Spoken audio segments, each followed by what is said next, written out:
the supernatural, or the feinstoffsinnlich, or fluidal powers. Billy Meier's answer to a reader's question, published in the FIGU-Special-Bulletin No. 38, August 2007. Translator's note: please refer to the end of this document to read an explanation about the unconventional and strange English word choices and the German words used in this translation. Please refer to endnotes for definitions of German words. Reader's question: what essentially is to be understood by the term supernatural? What exactly is that, and how exactly does it function? One always hears so much about this supernatural, especially that one can thereby see spirits and hear the dead talk, or one can be called by the dying, and so forth. What is one to make of that? Nothing of that kind has ever happened to me yet, but acquaintances have told me that it has already been the case with them. Can you tell me something more exact about that? R. Stressler, Switzerland. Answer: the answer to this question turns out to be quite extensive, since the whole matter cannot simply be made clear with a few words. So I will satisfy your interest with part of a lesson from the spiritual teaching in which the following is explained: the supernatural, or the feinstoffsinnlich, or fluidal powers. The term supernatural is an incorrect word which is utilized to describe something perceptible, which, for the human being, lies beyond that which is normal, material, that is to say beyond that which pertains to the material senses, and thereby beyond the capabilities of material perception, therefore, rather, in the realm of the feinstofflich.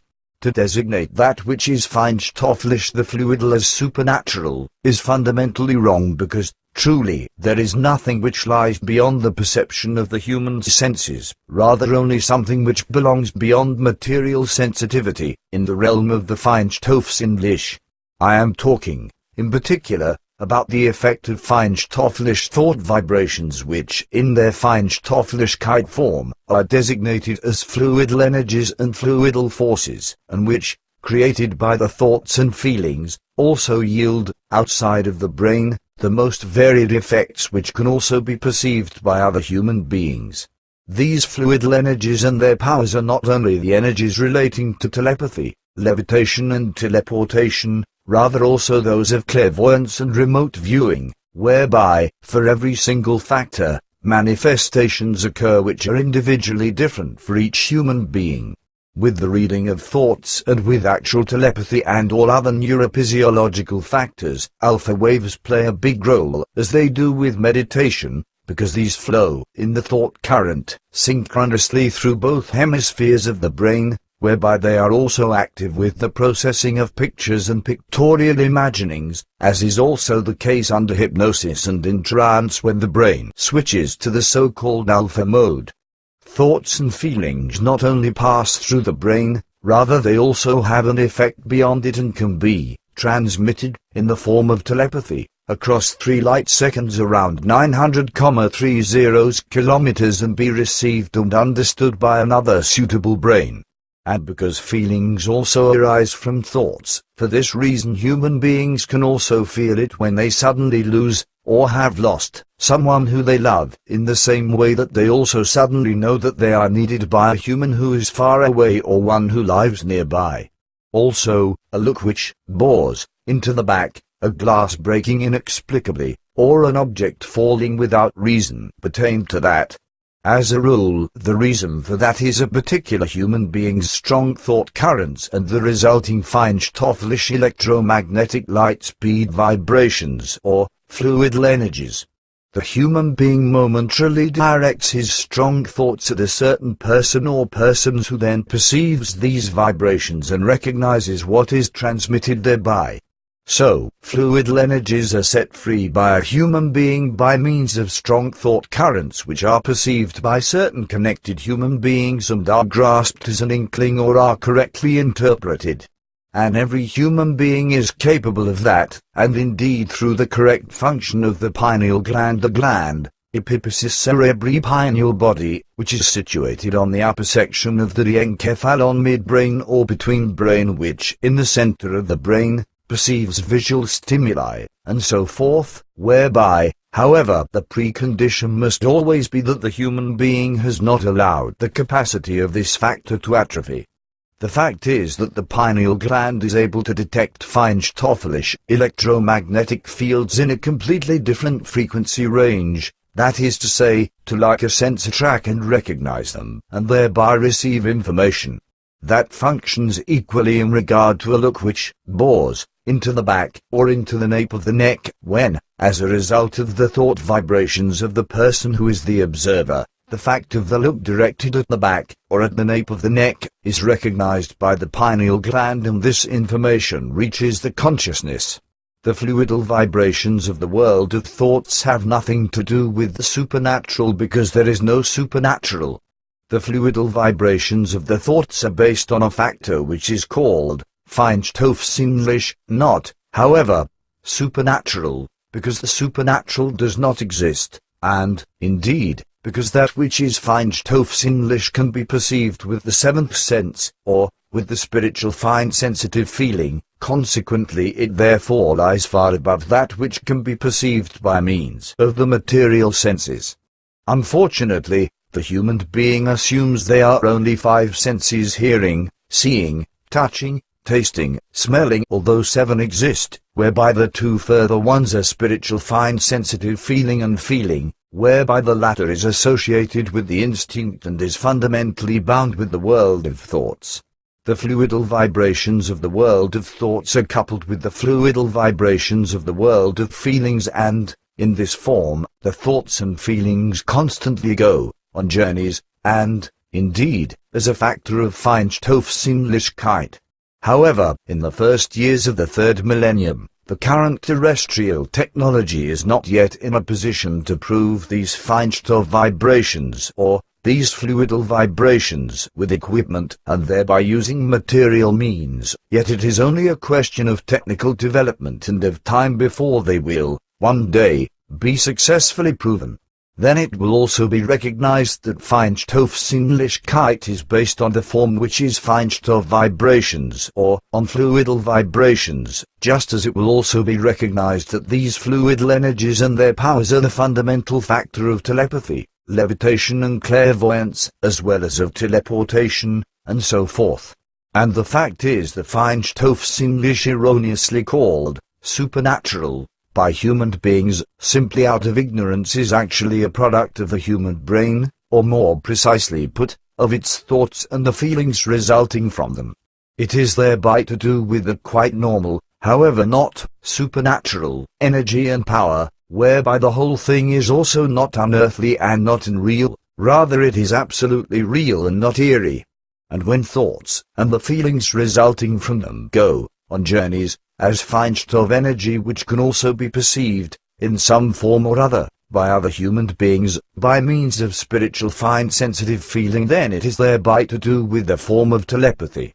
Thereby, however, it must be clear that it is solely the feinstoff energy of the world of thoughts and world of feelings which goes on journeys, however, not the consciousness, and, indeed, the journey takes place beyond the body in the form of a consciousness feeler, or in the form of a consciousness sensor, which is the case because the thoughts and feelings build up and send out the corresponding fluidal vibrations whereby the consciousness delivers the energy to it, however does not itself leave the body.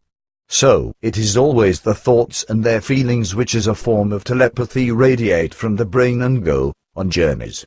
So, therefore, sensitive human beings can feel, that is to say, perceive with the 7th sense if they are observed by others, just as they can, however, also perceive if a human being is in need or dies, if that human being sends out his thoughts and feelings to the sensitive person who then perceives the call, and so forth in a feinstoffsinnlich way, or by means of spiritual fine sensitive feeling. So it very often comes about that if a human being gets into desperate straits, or stands at the threshold of death, his thoughts and feelings then go off on journeys somewhere to a human being who has meant a lot to him. Thoughts and feelings break through all boundaries of space and time and penetrate into the brains of all those who are spoken to, and perceive the call in a spiritual fine sensitive way. The whole thing is thereby a form of telepathy, or a form of reading of thoughts at great distances, which reach up to 900,30 kilometers in the primary state, but which can be very greatly overtaken by the so-called secondary, or higher, telepathy, as well as by spiritual telepathy, and it has a practically infinite range. Feinstoffsinnlichkeit conceals still other energies within it, aside from telepathy, and so forth, because that which is emitted through the thoughts and feelings pertaining to the consciousness as energy, also pertains to Feinstoffsinnlichkeit, whereby one then speaks of a journey of the consciousness. However, the consciousness is not sent out thereby, rather the consciousness energy's capability of clairvoyance, in connection with the thoughts and feelings. In this state of clairvoyance the human being is able through his energies and powers which are generated from the energy of the consciousness to steer his thoughts and feelings in such a way that he is able to look into the future or the past, or that he is seemingly suspended above the ground and, moving forward, sees and recognizes everything which takes place and occurs below him. Such is known by human beings, for example, who have lain in bed and suddenly, seemingly rose up, floating over it, and saw themselves lying below in the bed or on an operating table. Likewise, however, it can be that in such states pertaining to the consciousness of floating, other human beings and their fate are seen or events are observed which play out down on the ground, and so forth. In this way, sequences of events which are experienced in such moments can be recounted, exactly, jot for jot.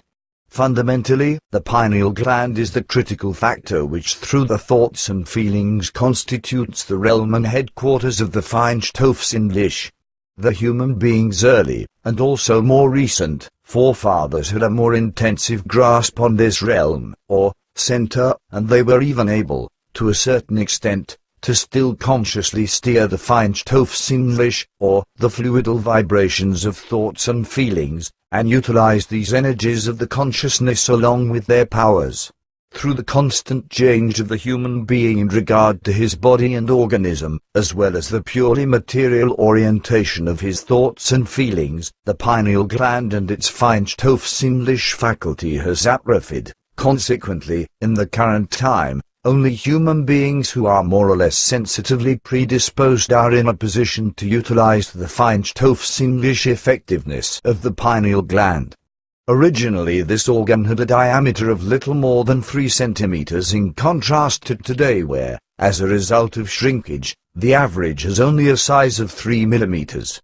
The reason for that lies in the fact that the human being has subjugated his inner world more and more to rational intellect and has neglected that which is sensitive of the pineal gland's Feinstoffsinnlich component, whereby the entirety is atrophied.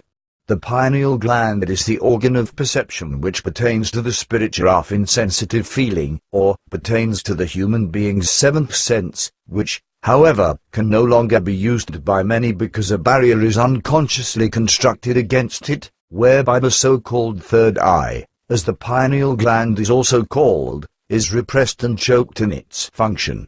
For this reason not all human beings, rather only a few, can utilize its function and effectiveness. And the human being himself is to blame for this blockade because, were he to make the effort, then, in spite of his pineal gland's degeneration, he would be able to bring about this organ's functioning again to a certain extent. For that, naturally, the path is long and laborious because one must learn, through ongoing meditative practice, to allow enough energy to flow through the pineal gland's area of the brain and through the pineal gland itself, because only thereby is it then possible that the feinstofflich electromagnetic fields which surround the human being will be consciously perceived. Instead of doing that, however, the human being blocks this fluidal energy and deflects it before it can even come into contact with him. But that constitutes a considerable deficiency regarding the perception of reality, because not only the coarse material belongs to it along with its energies, powers and vibrations, but also the feinstofflich, that which is fluidal in energies, powers and vibrations which emerge from the realms of the thoughts and feelings and the psyche, as fluidal, electromagnetic fields, as a strange English word choices and the German words used in this translation. Please refer to endnotes for definitions of German words. Readers question what essentially is to be understood by the term supernatural. What exactly is that, and how exactly does it function? One always hears so much about the supernatural, or the feinstoffsinnlich, or fluidal powers. Billy Meier's answer to a reader's question, published in the FIGU-Special-Bulletin No. 38, August 2007. Translator's note: please refer to the end of this document to read an explanation about the unconventional astral powers.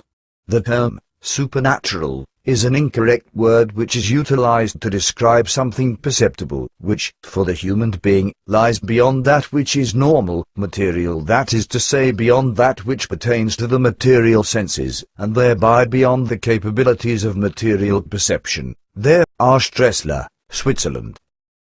The answer to this question turns out to be quite extensive, since the whole matter cannot simply be made clear with a few words.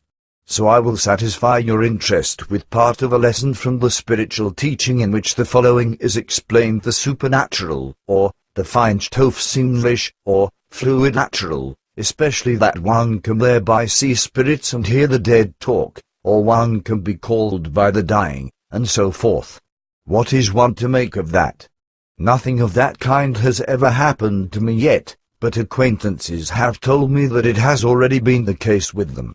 Can you tell me something more exact about that?